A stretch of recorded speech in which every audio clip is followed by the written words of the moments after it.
Assalamualaikum warahmatullahi wabarakatuh. Berjumpa kembali dengan channel Nasihat Islam. Semoga apa yang disajikan bermanfaat bagi kehidupan kita dunia dan akhirat. Jangan lupa bersyukur alhamdulillahirrabbilalamin dan membaca salawat Allahumma sholli ala Muhammad wa ala ali Muhammad. Selamat menyimak, semoga bermanfaat. Bismillahirrahmanirrahim. Alhamdulillahirabbil alamin. Allahumma shalli wa sallim ala sayidina Muhammadin miftahi babi rahmatillah adada ma fi ilmillah salatan wa salaman daimain bidawami mulkillah wa ala alihi wa sahbihi. Allahumma shalli ala sayidina Muhammadin salatan taftahu biha lana futuhal arifin wa tufaqihuna biha fid din wa ala alihi wa sahbihi. Assalamualaikum warahmatullahi wabarakatuh. Malam hari ini judulnya adalah mewujudkan hajat orang lain. Mewujudkan hajat orang lain. Punya hajat, punya keinginan. Itu adalah sesuatu yang hampir setiap orang mengalami. Hajatnya setiap orang pun ada yang sama, ada yang beda. Ada yang hajatnya murni akhirat, ada yang hajatnya murni dunia, ada yang hajatnya dunia untuk akhirat. Yang hajatnya murni akhirat, hajat pengen ibadah haji, tapi belum punya duit. Pengen ibadah haji, duitnya ada, tapi belum bisa berangkat. Pengen bangun masjid di kampungnya, karena di kampungnya belum ada masjid. Tapi tanah ada, uangnya buat bangun nggak ada. Ini termasuk hajat akhirat. Ada yang hajatnya murni hajat dunia. Pengen punya motor. Udah nggak ada niatan yang lain dia. Pokoknya pengen punya motor. Nggak ada niatan buat pengajian, nggak ada niatan buat nolong orang. Pokoknya pengen punya motor. Hajat halal itu kan ya, bukan hajat yang haram. Ada lagi yang hajatnya pengen makan rujak. Ya alasannya ngidam. Modus ibu-ibu lagi hamil kan biasanya begitu ya. Ya bukan modus. Kalian laki-laki gak ngerasain kata ibu-ibu. Ngidam itu ya emang ngidam. Nah, susah dijelaskan. Pokoknya saya ngidam rujak. Padahal di kampung itu gak ada yang jualan rujak. Dan bahan-bahan untuk produksi rujak gak ada. Ini murni hajat nafsu. Pengen makan ya, tapi kan sesuatu yang halal bukan yang haram. Ada yang hajatnya dunia untuk akhirat. Saya pengen beli mobil untuk berangkat pengajian, karena di kampung saya ini nggak ada guru ngaji, guru ngajinya di kampung sebelah. Kalau naik motor itu jauh, kalau jalan kaki lebih jauh, kalau naik mobil bisa ngajak orang banyak. Saya pengen beli mobil untuk itu. Ini namanya hajat dunia untuk akhirat. Saya pengen beli rumah. Untuk apa? Untuk terima tamu. Karena banyak orang yang datang ke pesantren di sebelah rumah saya, tapi nggak ada hotel di sekitar sini. Saya pengen nanti kalau ada yang mau jenguk anaknya di pesantren, bermalamnya di rumah saya, gratis. Ini namanya beli rumah tapi untuk akhirat. Saya pengen beli handphone, Habib Novel itu. Nah ini saya mau jual handphone saya belum laku nih. Ya sudah saya taruh di status, siapa mau beli handphone, cek aja di status handphone saya itu. Saya mau beli handphone, dunia atau akhirat? Dunia. Tapi untuk syuting, untuk ngelola majelis, untuk pengajian, hajat dunia untuk akhirat. Nah, Nabi kita Muhammad SAW mengajarkan kepada setiap muslim untuk membantu muslim yang lain mewujudkan hajatnya. Rasulullah SAW mengajarkan kepada setiap muslim, apa yang kamu bisa untuk menyenangkan muslim lain, selama itu tidak haram, selama itu halal, maka gunakan. Karena itulah dalam hadis yang cukup kita sering mendengarnya, kita sering membacanya, kita sering menyimaknya. Di antaranya adalah wallahu fi aunil abdi maka al abdu fi auni akhih. Sesungguhnya Allah itu akan terus pertolongannya Allah bersama seorang hamba selama hamba itu nolong saudaranya. Siapa mewujudkan hajat seorang muslim, maka Allah akan wujudkan hajat dunia akhiratnya. Sekian puluh dalam suatu riwayat. Kenapa Nabi mengajarkan kita SAW untuk membantu mewujudkan hajat orang lain? Karena kita disuruh menjadi muslim yang punya empati. Kalau bahasa sekarang ya, punya empati. Muslim yang baik, mukmin yang baik adalah yang dia pengen mukmin lain mendapatkan seperti yang dia ingin dapatkan.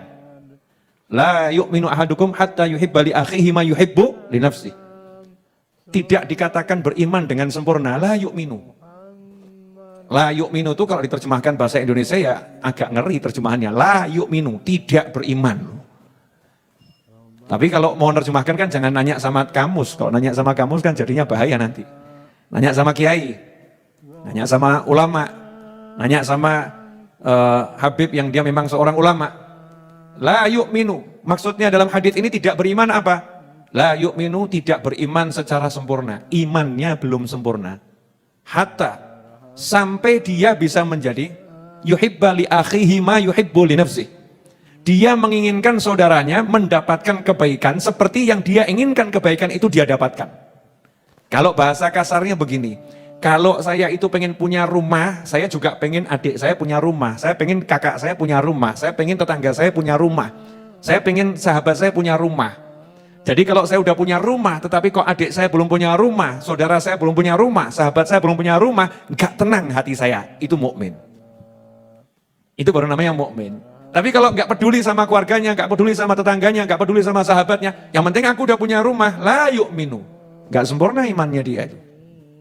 Kalau ditujukan ke kita, nggak sempurna imanmu. Jadi iman kita nggak dikatakan sempurna sebelum kita bisa, ya sebelum kita bisa menjadi seseorang yang menginginkan kebaikan untuk orang lain seperti kita inginkan mendapatkan kebaikan untuk kita.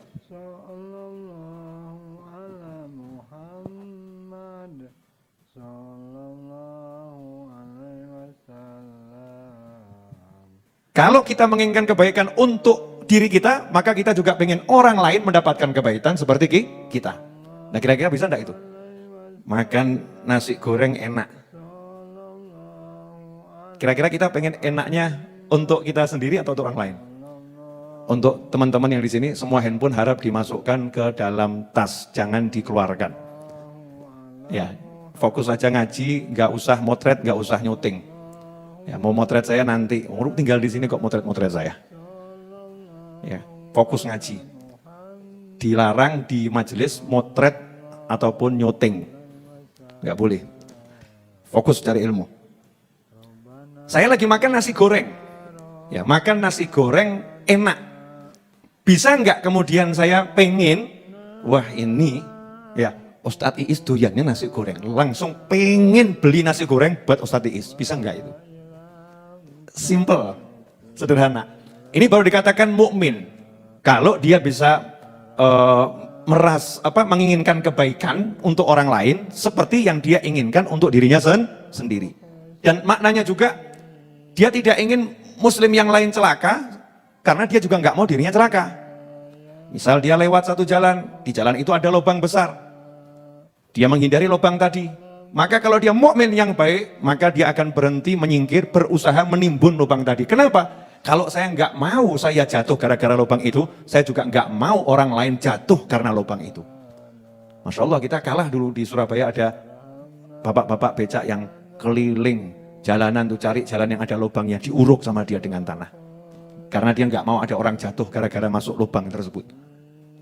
Nggak mau ada motor yang akhirnya tergelincir, ya gara-gara ada lubang tersebut. Nah ini namanya muslim yang baik, mukmin yang baik. Nah itu kalau orangnya nggak punya hajat. Kalau orangnya nggak punya pengen saja kita suruh mikirkan keinginannya.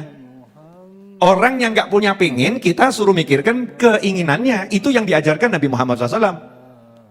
Orangnya nggak pengen punya motor, tapi kamu kalau punya motor senang. Dia nggak pengen punya motor, dia suka naik sepeda ontelnya, sepeda kayunya dia suka. Tapi kalau kamu punya motor, kamu senang punya motor, kamu harus punya perasaan, gimana caranya saya bisa belikan dia motor yang sama. Padahal ini orangnya nggak pengen punya motor. Lantas bagaimana kalau ada muslim yang punya pengen? Lah ya wong yang nggak punya pengen saja suruh mikirin kok. Apalagi yang punya pengen. Tahu saudaranya pengen punya motor. Untuk aktivitas kemana-mana. Untuk cari nafkah.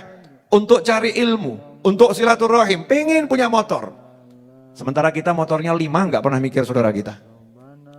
Nggak pernah mikir saudara kita. Nah ini bukan sikap yang mulia. Maka Rasul SAW mengajarkan bukan cuma yang mulia. Akan tetapi the best. Yang terbaik, yang paling mulia. Bagaimana yang paling mulia? Yang paling mulia adalah kalau kamu tahu ada orang pengen sesuatu selama itu nggak haram, bantu wujudkan hajatnya. Kalau orang lain saja suruh mikir, apalagi keluarga sendiri ya. Ya apalagi keluarga sendiri, paman, bibi, sepupu, sahabat dekat. Kita tahu dia punya hajat. Makanya kalau orang dulu itu Masya Allah, dalam mewujudkan hajat orang lain, meskipun harus pergi ratusan kilo, diundang makan siang, tolong ya nanti makan siang di rumah saya, kebetulan saya baru dapat cucu, ada tasyakuron, tolong hadir. Saya masih ingat di Semarang itu, dulu ada seorang Habib yang luar biasa, sudah sepuh, sudah tua, tapi suka keliling dari satu wilayah ke wilayah yang lain, cuman menghadiri undangan, bukan ceramah. Senang ada undangan acara maulid, beliau diundang untuk hadir, datang, wujudkan hajat. Ada undangan nikahan, datang, wujudkan hajat. Memang diharapkan kedatangannya. Yang punya rumah tuh senang kalau beliau datang. Namanya Habib Zain almarhum. Masya Allah. Nah ini, kalau kita bisa, Habib Zain Al-Jufri ya di Semarang itu, almarhum. Kalau kita bisa contoh yang simple, yang sepele-sepele begini, itu pahalanya besar. Pahalanya luar biasa. Nanti saya akan bacakan beberapa kisah itu. Ya pahalanya luar biasa. Nah kadang-kadang kan kita menganggap tahajud kita lebih hebat daripada mewujudkan hajat orang lain. Kadang-kadang kita menganggap iktikaf kita di masjid lebih hebat daripada mewujudkan hajat orang lain. Nah kalau mewujudkan hajat orang lain aja pahalanya luar biasa, apalagi mewujudkan hajat ibunya. Kadang-kadang dia menganggap pergi ke rumah gurunya lebih hebat daripada ke pasar belanja untuk ibunya. Mengantar ibunya ke pasar sama pergi ke rumah gurunya mau belajar. Menurut dia pergi ke rumah gurunya untuk belajar ini lebih hebat. Ngapain aku ke pasar mengantarkan ibu? Padahal mengantar ibu belanja di pasar selama itu halal, wujudkan hajat orang tua, itu pahalanya unlimited. Pahalanya nggak ada batasnya. Nah ini kita banyak kehilangan pahala. Gara-gara kita nggak paham ilmunya dan kita sudah dikuasai oleh ego, yaitu hawa nafsu, nggak sadar. Hawa nafsunya orang yang ahli ilmu kan agak beda sama hawa nafsunya orang lain. Kadang-kadang itu ibadah pakai nafsu. Jadi yang ibadah nafsunya. Begitu nafsunya disingkirkan, malas ibadahnya. Yang ibadah bukan hatinya, tapi nafsunya. Saya akan bacakan cerita ini, insya Allah apa yang akan saya bacakan ini berkah dan manfaat. Amin. Wa hukiya anna al-Hasan al-Basri rahimahullahu ta'ala ba'atha jama'atan min ashabihi fi hajati rajulin wa qala lahum murru bi Thabit al-Bunani fakhudhuhu ma'akum fa atau Thabitan fa qala ana mu'takif fa raja'u ila al-Hasan fa akhbaruhu fa qala qulu lahu ama ta'lam anna mashyak fi hajati akhik al-muslim khairul laka min hajjatin ba'da hajjah. Sayyidina Hasan al-Basri rahimahullah.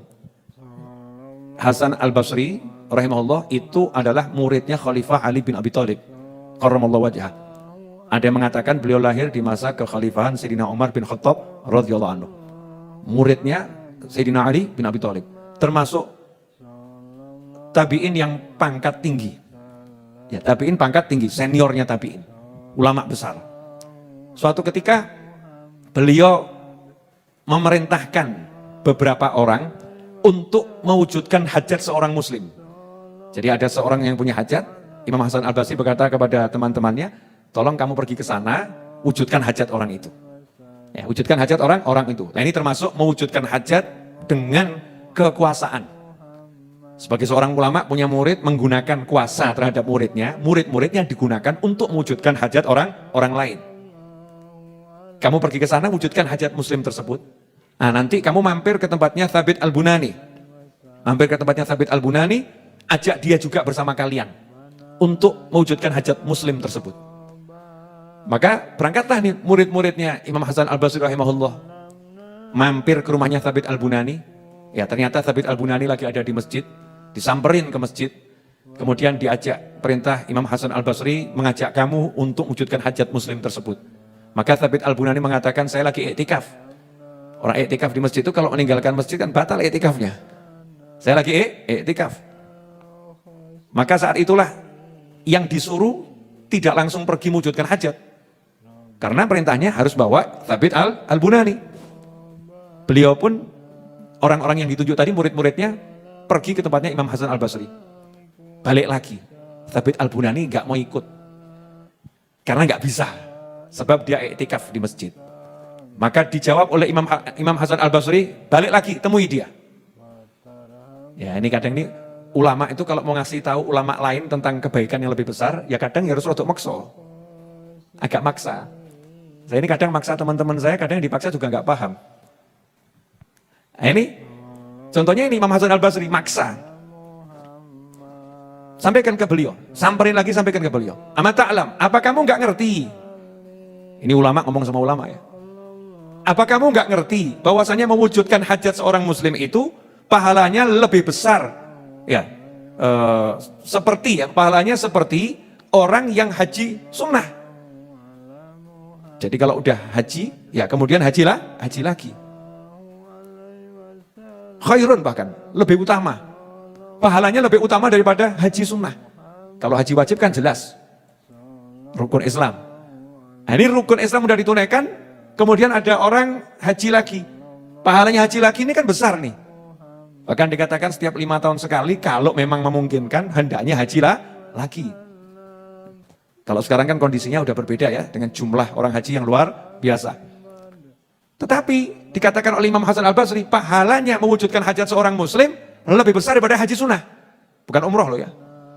Haji sunnah. Udah haji lagi. Mewujudkan hajat seorang muslim pahalanya lebih besar daripada haji sunnah. Apa yang dilakukan oleh Thabit Al-Bunani setelah diberitahu seperti itu, nih loh ulama. Kalau dikasih tahu sama ulama senior, ulama yang soleh, nggak kemudian ngotot.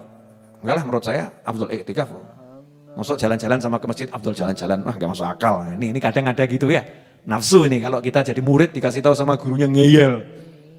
Yang kamu di sini aja, gurunya lebih paham. Tapi kadang murid ini ngeyel sama gurunya luar biasa, ngukur pakai ilmunya. Padahal kalau guru merintah itu merintah pakai ilmunya gurunya. Apa yang dilakukan Thabit Al-Bunani rahimahullah? Apakah beliau ngeyel? Apakah beliau bersikukuh dengan iktikafnya? Tidak. Beliau pun segera meninggalkan iktikafnya dan kemudian pergi bersama murid-murid Imam Hasan Al-Basri untuk mewujudkan hajat seorang muslim. Ikhwani rahimakumullah. Kalau kita melihat seperti itu, berarti kita kalau mau dapat pahala besar sebetulnya mudah atau susah? Kulaan hajat saja. Tinggal cari. Wah, ini sepupu saya siapa lagi punya hajat? Oh, yang di sana ini hajatnya pengen rujak. Wah, gampang banget ini. Wujudkan hajatnya. Oh, yang di sana itu hajatnya pengen beli permen. Oh, enak betul ya. Hajatnya cuma pengen beli permen. Cuman permennya nggak ada di Solo. Ya, adanya di Turki. Oh, ya sudah, pakai just tip. Ya jasa titip, carikan itu. Oh, ada yang punya hajat pengen nikah, tapi nggak berani ngelamar. Ya lamar no. Masya Allah. Saya nggak berani melamar anaknya Pak Fulan. Saya ini orang nggak punya. Dia kan orang kaya raya. Tapi saya cocok sama anaknya. Tapi kalau anaknya ya wallahu a'lam. Tapi saya nggak berani ngelamar. Oh, kita tahu ini orang baik. Ini lulusan dari pesantren, lulusan dari universitas A. Akhlaknya baik, ilmunya ada, cuman duit belum cukup. Sementara kita ini kenal dengan orang tuanya. Kenal dengan orang tuanya. Ini hajatnya pengen nikah. Datengin orang tuanya. Hasil nggak hasil pahalanya lebih utama daripada haji sunnah. Masya Allah. Ada orang yang punya hajat, pengen beli rumah, kurang 20 juta. Sementara kita nggak punya duit. Kita nggak punya duit, ini ada orang punya hajat mau beli rumah kurang 20 juta. Tapi kita punya kenalan orang yang punya duit. Maka kita ngomong sama yang punya duit, itu mau beli rumah kurang 20 juta. Kamu mau bantu dia berapa? Ngomongkan seperti ini dalam upaya mewujudkan hajat. Hasil nggak hasil lebih utama daripada haji sunnah. Enak ya muslim ini ya. Diajarin nyenang orang terus. Nah kalau menyenangkan orang itu seperti itu pahalanya. Nah kalau menggagalkan hajat orang bagaimana ya? walian. Jangan sampai dia berhasil menikah dengannya. Masya Allah. Sudah jelas-jelas melamar kok dihalang-halangi. Jangan sampai dia berhasil beli mobil yang satu itu. Nanti saya kalah saing sama dia. Jangan sampai dia bisa makan rujak. Nanti seneng dia. Hajatnya kabul makan rujak ini. Sehingga warung rujak satu desa diborong sama dia semua. Jangan sampai dia makan rujak. Masya Allah. Menghalang-halangi orang mendapatkan hajat yang halal. Kalau pahala mewujudkan hajat besar, berarti menghalang-halanginya. Dosanya besarnya luar biasa. Kenapa? Muncul dari iri dengki. Muncul dari hati yang benci. Hati yang busuk. Na'udzubillah min dzalik. Karena itu. Tapi kalau hatinya baik, hatinya bagus, dia senang orang lain hajatnya kabul. Nah, kadang-kadang perilaku ulama itu yang dulu-dulu orang banyak nggak paham. Lah ngapain pergi jauh-jauh cuman ngantarkan rujak? Yai, mau kemana? Ke Bandung. Padahal kiainya dari Jawa Timur. Loh ngapain ke Bandung? Ada sahabat saya di Bandung. Kenapa ya? Pengen silaturahim? Ya silaturahim bisa kapan-kapan masih bisa. Cuman ini urgent sekarang. Loh kenapa urgent sekarang? Sahabat saya itu pengen makan siwalan. Nah ini siwalan lagi nggak musim di mana-mana, adanya cuma di Tuban. Jadi berangkat dari Tuban bawa siwalan ke Bandung. Mungkin santrinya agak bingung nih. Ini yai ngapain susah-susah? Yainya jawab, haji sunnah kalah sama ini. Modalnya nggak seberapa, pahalanya mengalahkan haji sunnah. Jadi kadang kita itu nggak paham. Lah kalau hajat muslim biasa, pahalanya seperti itu. Lantas bagaimana mewujudkan hajat muslim yang tinggi pangkatnya di sisi Allah Subhanahu wa taala? Mewujudkan hajat orang-orang yang punya kedudukan di sisi Allah Subhanahu wa taala. Mewujudkan hajat orang tua kita, mewujudkan hajat imam masjid yang soleh. Ada satu imam masjid yang hidupnya 5 waktu di masjid sholat. Rumah masjid, akhlaknya mulia, ilmunya banyak.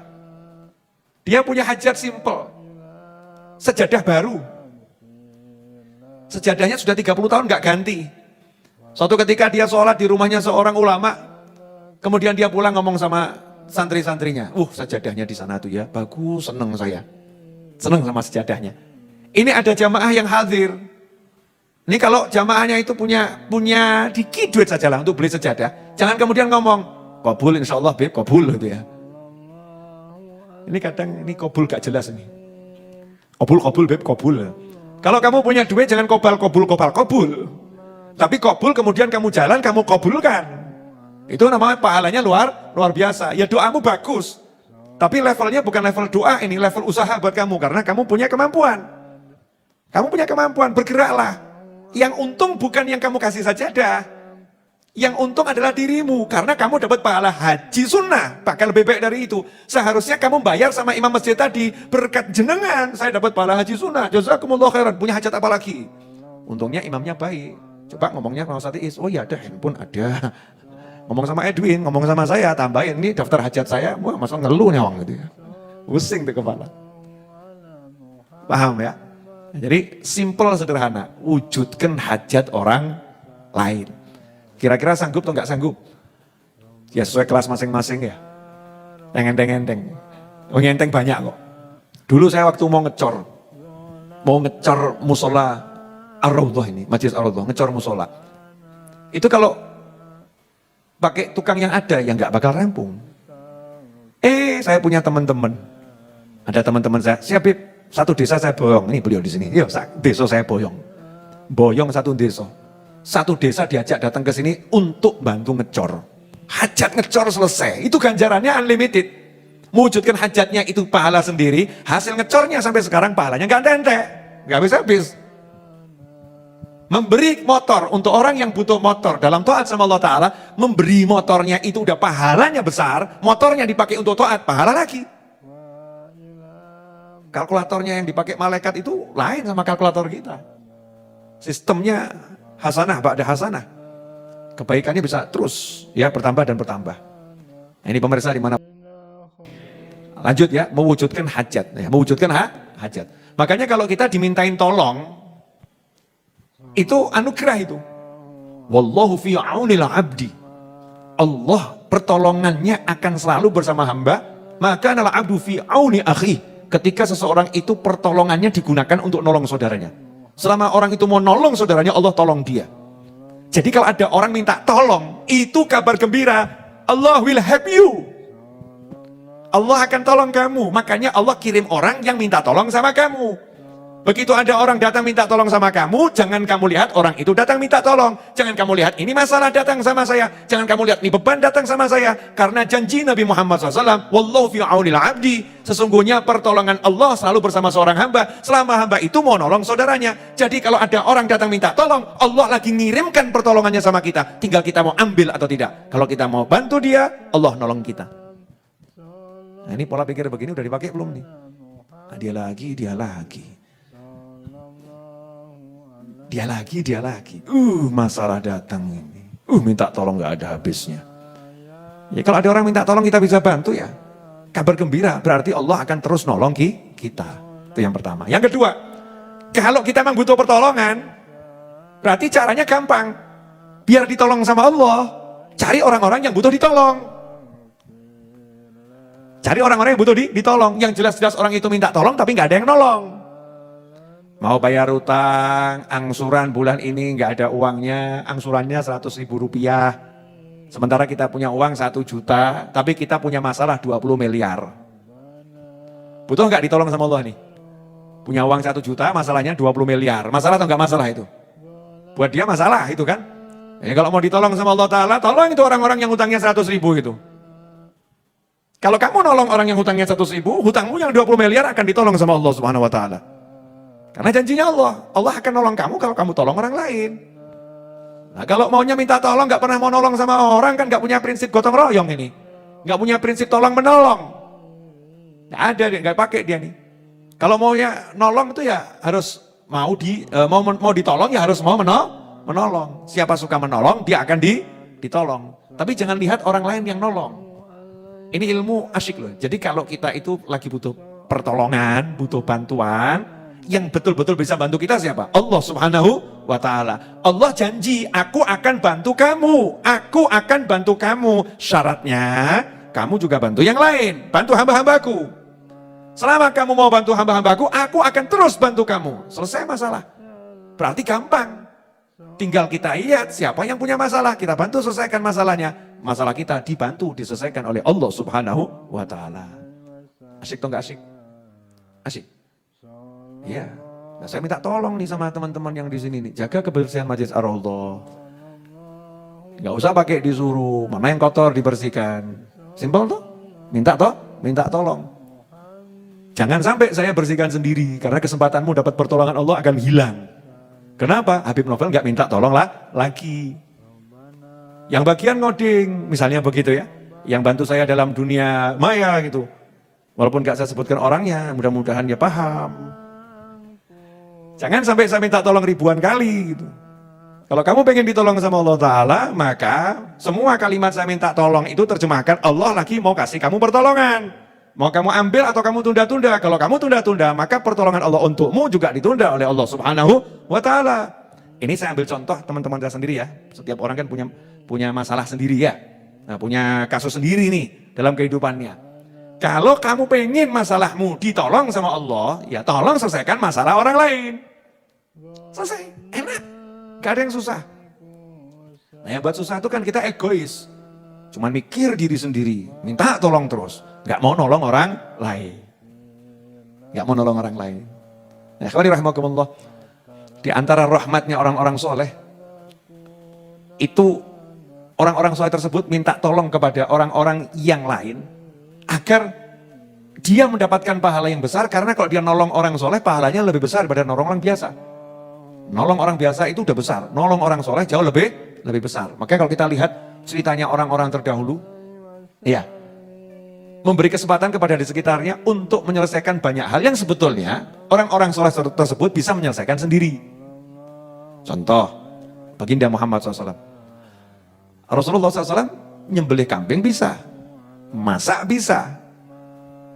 Semua bisa dilakukan sendiri oleh Nabi Muhammad SAW. Tapi Rasulullah SAW tidak menyelesaikannya sendiri. Kenapa? Memberi kesempatan kepada sahabatnya untuk mendapatkan pahala besar melayani Nabi Muhammad SAW. Makanya ketika dalam perjalanan, baginda Muhammad SAW, meskipun beliau bisa menyelesaikan semuanya sendiri, tapi beliau memberi peluang kepada sahabat-sahabat beliau SAW. Contohnya itu, di perjalanan, kemudian kok ada waktunya istirahat, sahabat nggak pakai disuruh, nggak pakai dimintai tolong, inisiatif, ya Rasulullah, izinkan saya sembelih kambingnya, silahkan. Ya Rasulullah, izinkan saya nanti yang motong-motong dagingnya, silahkan. Ya Rasulullah SAW, izinkan saya yang masak, silahkan. Ya Rasulullah, izinkan saya. Semua membantu Nabi Muhammad SAW. Selesai semua, Nabi bangun SAW. Ngomong juga, Rasul juga mau menolong sahabatnya. Yang masak, yang sudah nyembelih, yang udah ngincang-ngincang daging, ya, yang siapkan bumbu, yang mau masak. Nah kalau nggak ada apinya kan nggak jadi. Nah, rupanya urusan api ini terlewatkan, terlupakan. Maka saat itulah baginda Muhammad SAW mengatakan, izinkan saya cari kayu bakarnya. Ya, izinkan saya cari kayu bakarnya. Sehingga hasilnya, saat itulah sahabat mengatakan, ya Rasulullah, biarkan kami yang cari. Biarkan kami yang cari. Apa yang terjadi? Rasul mengatakan, Allah nggak suka kalau ada sekelompok orang yang lain bekerja, yang satu kok duduk manis. Duduk sendiri, kama-kama SAW, nggak ikut-ikut kerja.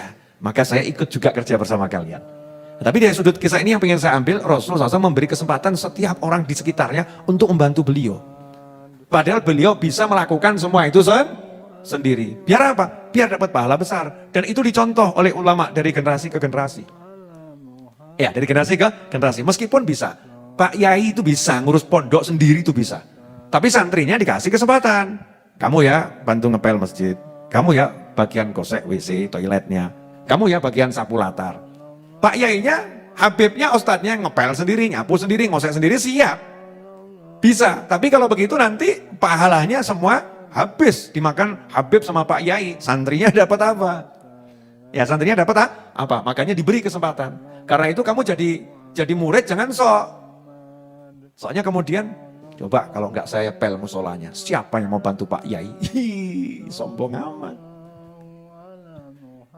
Coba kalau saya nggak kosek WC-nya, siapa yang akan kosek WC-nya Pak Yai, Pak Habib? Siapa itu? Sombong amat. Kalau saya nggak urus tuh internetnya, siapa yang mau urus internetnya Habib Novel? Sombong amat. Kan gitu. Kalau nggak ada saya, mulai ini kalau nggak ada saya. Kalau nggak ada saya, itu kalimat meniadakan Allah itu. Nggak ada kamu nggak masalah. Karena Allah selalu ada, nggak ada saya nggak masalah. Karena Allah selalu ada, nggak ada dia nggak masalah. Karena Allah selalu ada. Yang masalah kalau di hati kita nggak ada Allah, itu masalah. Yang ada saya, Allahnya nggak ada. Ngeri itu. Na'udzubillah min dzalik. Jazakumullah khairan. Pemirsa dimanapun Anda berada, pelajaran di malam hari ini adalah bagaimana kita berupaya mewujudkan hajat orang lain. Itu pahalanya besar dan itu bagian daripada menyenangkan Muslim. Nah,